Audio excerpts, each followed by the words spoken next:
आज से 6.5 करोड़ साल पहले पृथ्वी कुछ ऐसी दिखाई देती थी। जहां आप बैठे हैं वहां डायनासोर घुमा करते थे। समुद्र की गहराई से लेकर आसमान की चोटी तक 1 लाख किलो वजनीय जीव से लेकर 4 हाथियों से भी बड़े पक्षी तक हर कोने में बस इनका ही राज था। लेकिन ऐसा क्या हुआ कि सिर्फ चंद घंटों में इनका विनाश हो गया? हमारे पूर्वज ही जिंदा क्यों बचे और इंसान पृथ्वी पर कैसे आए, जानते हैं इस वीडियो में।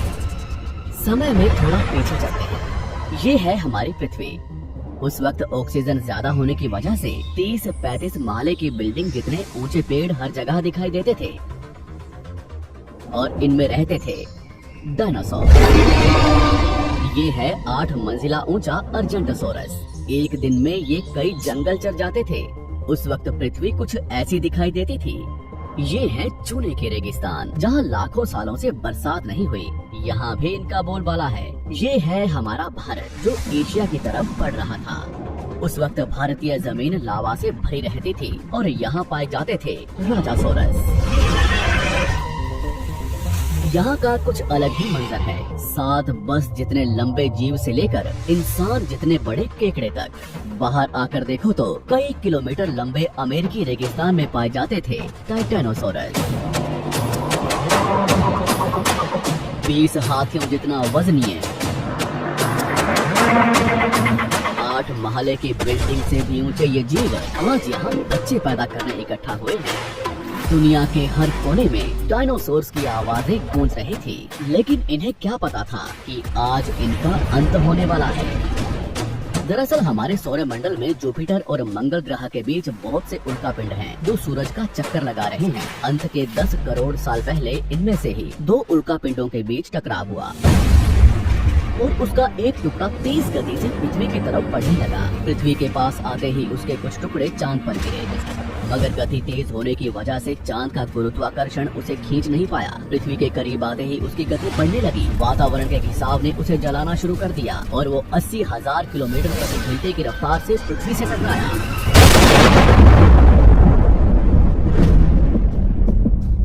यहाँ रात के 1:30 बज रहे थे। टकराने से 4 मिनट पहले पूरी पृथ्वी पर उजाला हो चुका था। इसकी चमक को देख नजदीकी जानवर अंधे हो चुके थे। गिरने से पहले ही वहाँ का पानी सूख गया। गिरते ही विस्फोट से निकली ऊर्जा आज के 10 करोड़ परमाणु बम के बराबर थी। इससे निकल रही 6000 डिग्री सेल्सियस की गर्मी ने आसपास के जानवरों को तुरंत भाप बनाकर उड़ा दिया। 150 किलोमीटर के दायरे की जमीन अंतरिक्ष तक पहुंच गई और अब तक सिर्फ 5 सेकंड ही बीते हैं।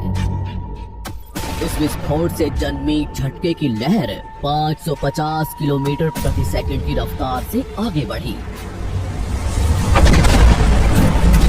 इसने पत्थरों को गोले की रफ्तार से उड़ाना शुरू कर दिया। आसपास की नदियां उल्टी बहने लगी। जंगल के पेड़ नीचे गिरने लगे। पहाड़ों ने दम तोड़ना शुरू कर दिया।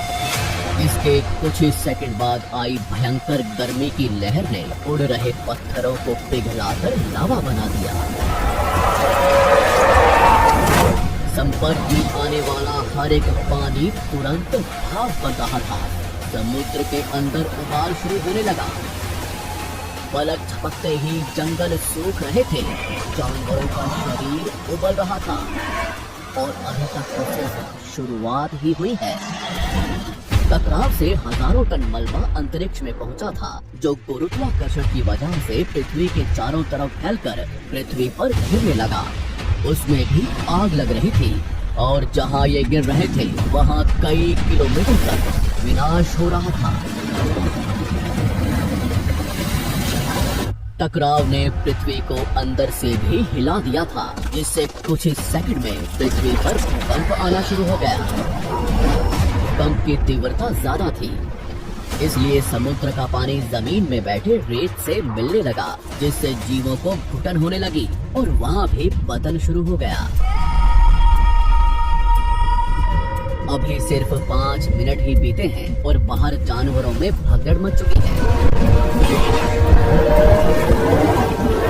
घटनास्थल पर पैदा हुई गर्म धूल और मिट्टी तेजी से आगे बढ़ रही थी। बादलों में धूल जाने की वजह से इनमें बिजली गिरनी शुरू हो चुकी थी। इस तूफान के बीच आने वाले हजारों टन वजनीय जानवर और पेड़ हवा में उड़ रहे थे। कुछ ही देर में ये तूफान अफ्रीका तक पहुंचा, जिससे वहां के चूने के रेगिस्तान वातावरण में मिलने लगे और बादल जहरीले होने शुरू हो गए। इसके पीछे टकराव ने समुद्र के पानी को बादलों से भी ऊंचा उठा दिया था,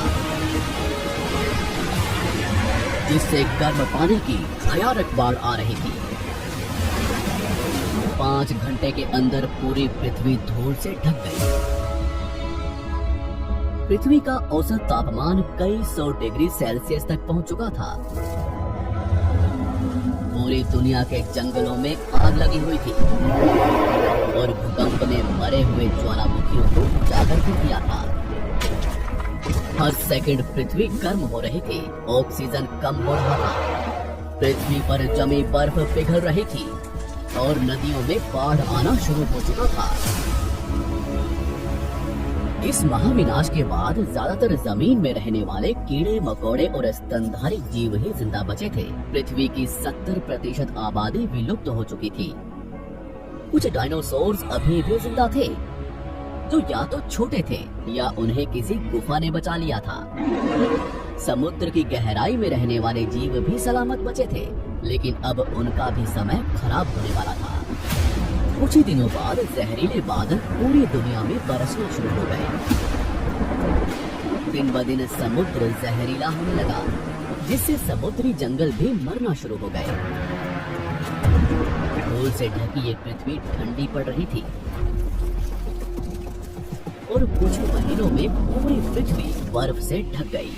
हमारे पूर्वजों को डायनासोर से डरकर कुछ भी खाकर कम ऑक्सीजन के बावजूद भी महीनों तक जमीन में रहने की आदत थी। जमीन के अंदर गर्माहट थी और अंदर छोटे जीवों का पूरा साम्राज्य।